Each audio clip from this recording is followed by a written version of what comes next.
billahi minash shaitanir rajeem. Bismillahir rahmanir rahim. Salatu wassalamu ala sayyidina nabiyyina Khatim al-Mursaleen Abul Qasim Muhammad salawat. Allahumma salli ala Muhammad wa ali Muhammad wajil farajahum. Tayyibin at-tahirin al-muslimin al-mazlumin. Innama yuridu Allahu liyuzhiba ankum ar-rijsa al-bayt wa yutahhirakum tathhira. Allahumma salli ala Muhammad wa ali Muhammad wajil farajahum. Amma ba'd, qala Rasulullah sallallahu alayhi wa sallam, innal husayna misbahul qawm wa safinatun najat. Bismillahir rahmanir rahim. Tabaraka alladhi biyadihi al-mulku wa huwa ala kulli shay'in qadir. Alladhi khalaqal mauta wal hayata liyabluwakum ayyukum ahsanu amala wa huwal azizur ghafur. Salawat. Allahumma salli ala Muhammad wa ali Muhammad. Blessed is he in whose hands is dominion, and he over all things has power.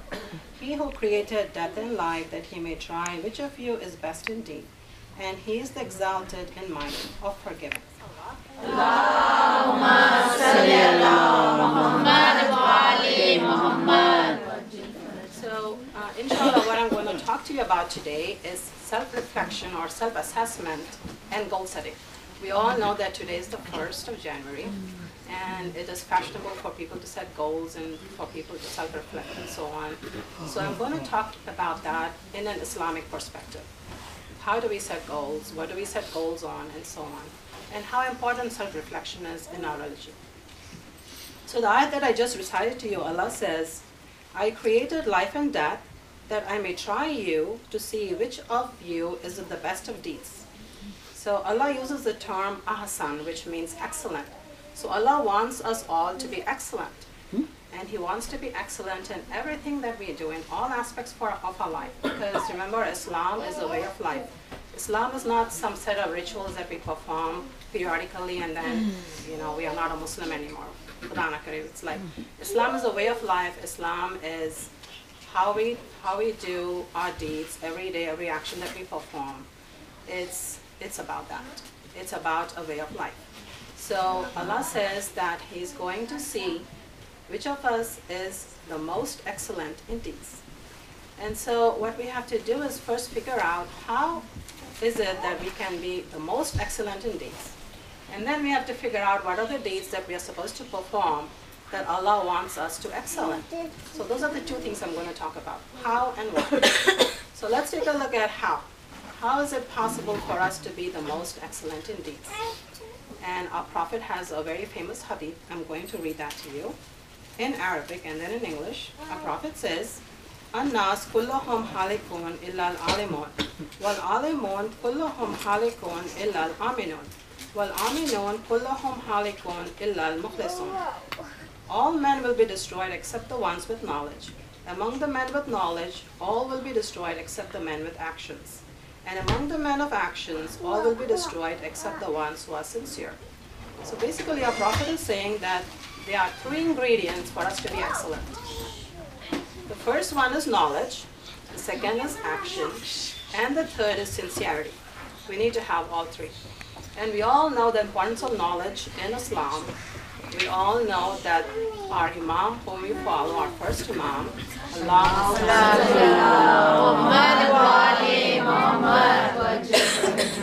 our first Imam is the gateway of knowledge, because the Prophet had said about him, Ana Madinatul Ilm wa Aliyun Babuha. I am the city of knowledge and Ali is its gate. And so we all know the importance of knowledge. There's lots of hadith by our Prophet.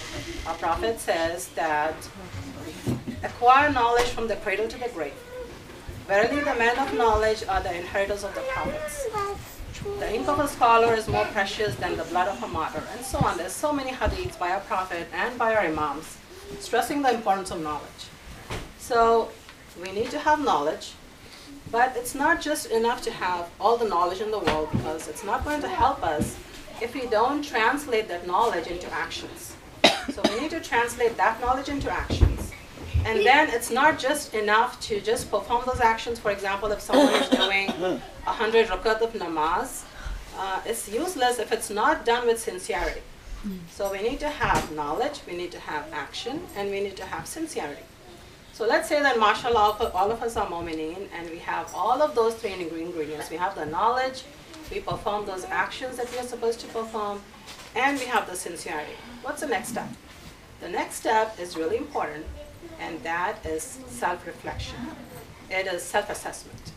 And there is a very famous hadith by our Prophet who says, 1 hour of self-reflection is equivalent to a whole year of ibadah. Just imagine that. Just if you take 1 hour to self-reflect, the Prophet says it's like doing ibadat for a whole year. There's a similar hadith by our first Imam Ali ibn Abi Talib.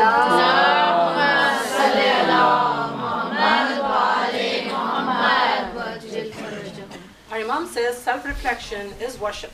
So he's saying that the 1 hour that we spend in self-reflection, it is just like worshiping Allah. And so, why is it important to self-reflect? It's because when we self-reflect, we take a step back and we take a look at our own lives and we see, where am I and where do I need to be? And that's really important. The best time for self-reflection is in the morning time when nobody's bothering us, when we have the time to ourselves. That's the best time for self-reflection, and that's what our Imams used to do. And that self-reflection makes us realize things that we have to do, the things that we are lacking in, the things that we need to improve, the things that we are good at, that we can teach other people about those things. And so it's really important that we spend that 1 hour, at least an hour of time, or maybe, maybe not every day, maybe every week, just take the time out to just self-reflect and see, what are the areas that I need to improve in. And so that's a really important step that we all need to take. The other thing is that, let's say we self-reflect and we figure out, okay, these are the areas that I'm lacking in. These are the areas that I have to improve in. The second thing to do is to set goals. And we all know how important goal setting is. There's a really good saying. It says, if you don't plan a life, then plan a life of failure. Okay, so it's kind of like if you don't plan, then you're kind of like planning for failure. If you fail to plan, it's kind of like planning for failure. Okay, so it's a really good saying. So it's something to keep in mind. So when we set goals, they have to be goals that we can achieve. Okay, they have to be realistic goals. And then we have to set a timeline, which is really important. We all know, let's say we have to go on a vacation in 2 weeks. We know how because we have that deadline, we kind of like finish all our tasks before we go for that vacation, right? In the same way, if we have a deadline for our goals, then we are on the path. We kind of like, we have that deadline in mind, and so we will accomplish those goals, inshallah. The other trick to setting goals and accomplishing goals is to tell people around you what your goals are. Okay? If you can share it. Because then people, they kind of like hold you accountable for your goals. So let's say I tell people I want to lose 10 pounds in 2 months. Then if people see me, carrying the same weight around, they're going to say, what's wrong with you? Why, are you doing anything to achieve your goals? So it's important to share the goals with people that you love, because they are the ones who are going to help you achieve those goals. Salwa. Allahumma salli ala Muhammad wa ali Muhammad. So I talked about excellent actions, excellent deeds that Allah expects from us. So what are those actions that Allah wants us to improve on? What are those actions that are important to Allah? So let's take a look at that. So if we take a look at every action that we perform during the day, inshallah, all of us are mu'min, all of us are Muslims and mu'min, so everything that we do is for the pleasure of Allah. So if we take a look at every action that we do throughout the day, we can divide that into 2 sets. Okay? The first set of actions is actions that are wajib, that we perform at a certain time during the day. It requires certain conditions to be met, and it has to be performed during certain times and certain conditions, and then we can perform those actions. And then the other set of actions are actions that we have to perform every time, 24 hours a day, 7 days a week. There is no requirement for a time or a place. So let's take a look at those two sets of actions. So the first set of action that I said, the wajib actions, it's namaz, roza, hajj, that require a time and a place. For example, namaz, we have to perform namaz 5 times a day. There are certain times that we do namaz. We have to make sure before we do namaz that the place we are praying in is clean, it's pak. We have to make sure that the clothes we are wearing are clothes that were obtained legally, they belong to us. And we have to make sure, for example, men cannot wear silk.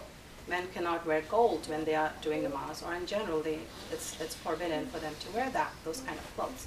So it requires certain conditions to be met. The same thing with roza. We can perform fast any day, but there is certain time during the calendar year, in the month of Ramadan, we're supposed to fast for 30 days. And then the same thing for Hajj. We are supposed to perform it at least once in our lifetime. It's during a certain time of the calendar year, and it's at Mecca.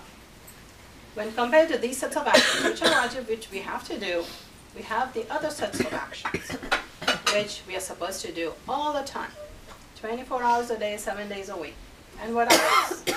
Those are the noble traits of our imams that we are supposed to emulate and follow all the time. And that is being honest, being kind, being gentle, having that sensitivity towards other people. All of those are noble traits that our imams have. For example, smiling. Smiling, do we all know that it's a sunnah of our imams to have a smiling face? Especially all of our imams had a very smiling face and a smiling demeanor. And that's the reason people would go up to them, because just imagine somebody who has, like a frown on their face. Who would want to go to someone like that? So our imams always would have a smiling face. And that is something that we can do all the time, right? We can have that smiling demeanor all the time, so we are accessible. People, if they have to ask us a question, they can come and ask us those questions. Same thing with kindness, same thing with honesty, same thing with sincerity. It doesn't take a special time or a special place. It is something that we have to do all the time, and those are the noble traits that our imams taught us. Salawat.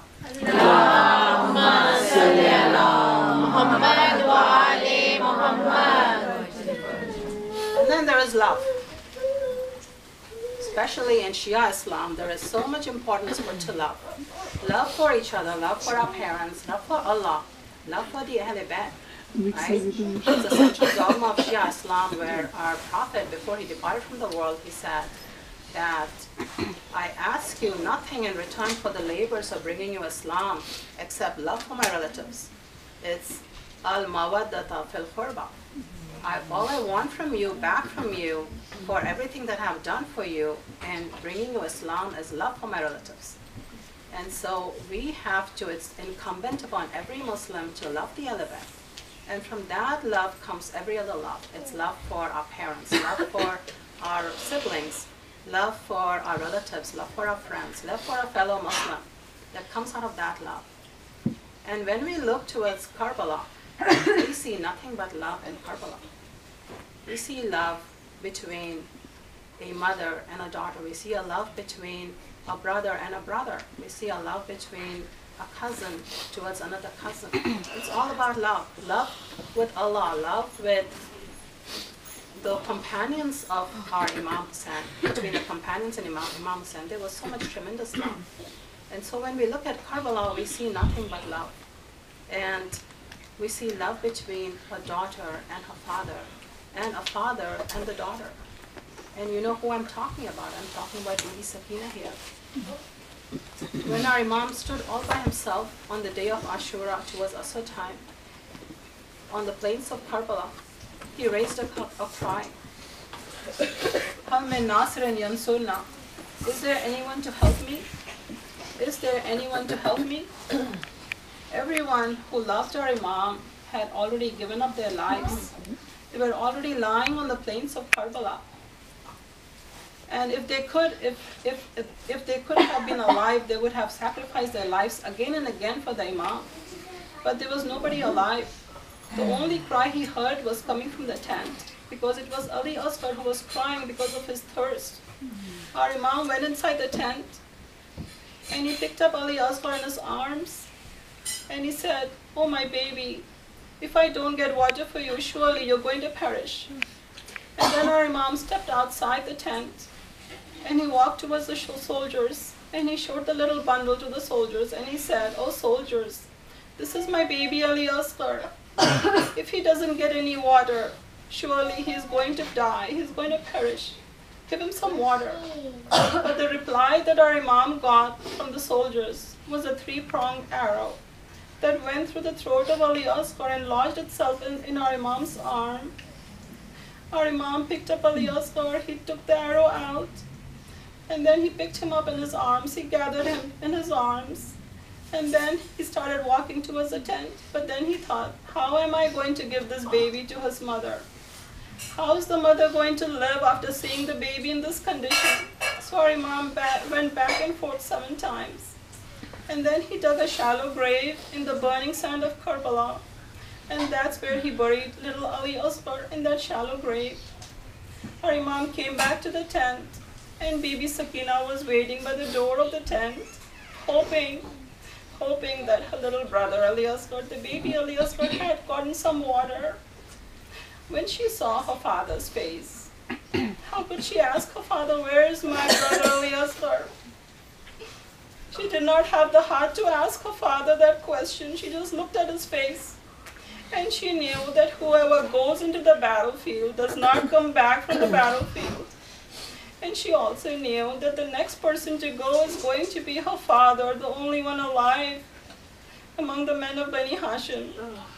And so Bibi Sakina went outside the tent. And there she found Zuljana waiting to take her father to the battlefield. Bibi Sakina went up to Zuljana, the horse, and she said, "Oh Zuljana, please don't take my father to the battlefield, Zuljana. He's the only one alive for me. Please, Zuljana, don't take my father." And with that, she clung to the legs of Zuljana. When our Imam came outside the tent, he came with Bibi Zainab, helped him mount Zuljana. But when our Imam tried to move forward, Zuljana would not move. Our Imam bent down and he said, "Zuljana, this is the last time I'm troubling you, Zuljana. Take me for the last time to the battlefield. And then I'm not going to ask you to go to the battlefield again." But Zuljana would not move. Our Imam dismounted from the horse. And when he looked down, he found Sakina clinging to the legs of Zuljana, sobbing. Our Imam bent down and he said, "My daughter, my precious daughter Sakina, what are you doing here, my child? It's not safe for you here, my child." Sakina cried and she said, "Oh, Father, please don't leave me, oh, Father." And Imam said, "Sakina, you're going to come to me very soon, Sakina. I'll come and get you very soon." And Sakina said, "Oh, Father, can I lie on your chest one last time?" And Sakina lay down on the chest of Imam Hussain, and that was the last time that she slept peacefully. After that, Sakina's world had turned upside down. When the evening came, the tents were looted, the tents were burnt. Sakina's earrings, which her father had given her as a gift, were pulled from her ears, and her ears bled. And the blood came on the tunic that she was wearing. The tunic caught fire as she ran from one burning tent to the other burning tent. And finally she came out on the sands of Karbala looking for her father in the darkness of the night. The next day it was as if it was worse than the previous day. And the next day after that was worse than the previous day, as the captives were taken from Karbala to Kufa and to Sham. How can I describe what happened during the journey? There is no description for that journey from Karbala to Kufa and to Sham. There is no way to describe it. When we think about one musibat from that journey, it's enough for us to cry for the rest of our lives. Just imagine Bibi Sakina on the bare back of a camel with the hands tied behind her hands tied behind her back. How could she even support herself on that camel?